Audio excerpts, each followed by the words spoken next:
On In Radio and wherever you get your podcasts, I'm James Cridland, the radio futurologist. I do quite a lot of award judging. I'd recommend it. It's quite a useful thing to do. It forces you to listen to things you'd otherwise not listen to, and you get a good whirlwind view of a particular sector or market than you'd otherwise not have got. This time I've been judging a set of podcasts. By its very nature, that means you get to hear a wide range of things, because anyone of course, can record a podcast. I mean, literally anybody. I mean, you're listening to this, right? Some of what I've heard has been a bit of a disappointment. If you've ever judged any radio awards, then you'll be familiar with what I mean. You can quickly get dispirited with the quality of the entries that you hear. But listening to a lot together, you notice a few patterns emerging, and I figured it might be useful to somebody if I were to point them out.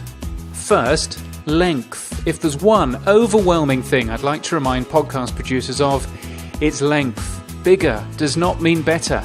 Make your podcast as long as it absolutely has to be and no longer. Then edit it down ruthlessly. Making a one-on-one interview podcast be almost 2 hours long, yes, I did hear one, either means A, you don't care about your audience's time, which means you're stupid, B, you don't know how to edit audio, which means you're stupid, or C, you don't want people to listen to it, which means you're stupid. Don't be stupid. If you're wondering what the right length for a podcast is, well, I can't tell you, but if you're wondering what the normal maximum length for a podcast should be, I'd probably tell you about 30 minutes. That's the average commute in most countries. Now, there are good reasons to make a podcast longer than that, and I like a well-produced long-form interview too. But you're risking people abandoning your podcast if you go over an average commute length. Second, resetting and forward promotion. Because many podcasts aren't produced by radio people, these standard radio tips have been lost along the way. An excellent program director I once worked for told me to remember that there are new listeners joining every day, and it's my job to make them feel as welcome as possible and give them reasons to stick around. Your first sentence might be to explain what this podcast is about to help a new listener and to reinforce your brand with a current one. If you have an interview, tell me the guest first and why I should stick with you. This was a really fascinating interview with Richard Branson, and I think you'll love it, is not a sell. You'll learn why Richard Branson never wears a tie and his secret method of spotting a new business opportunity. Well, that might get me listening. And third, self-indulgence.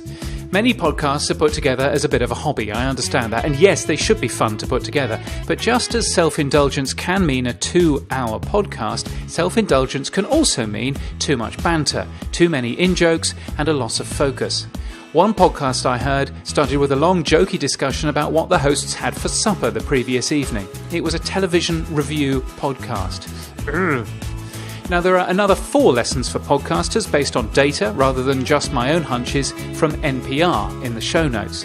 It doesn't just tell you how long a podcast should be, it also tells you what to do in it.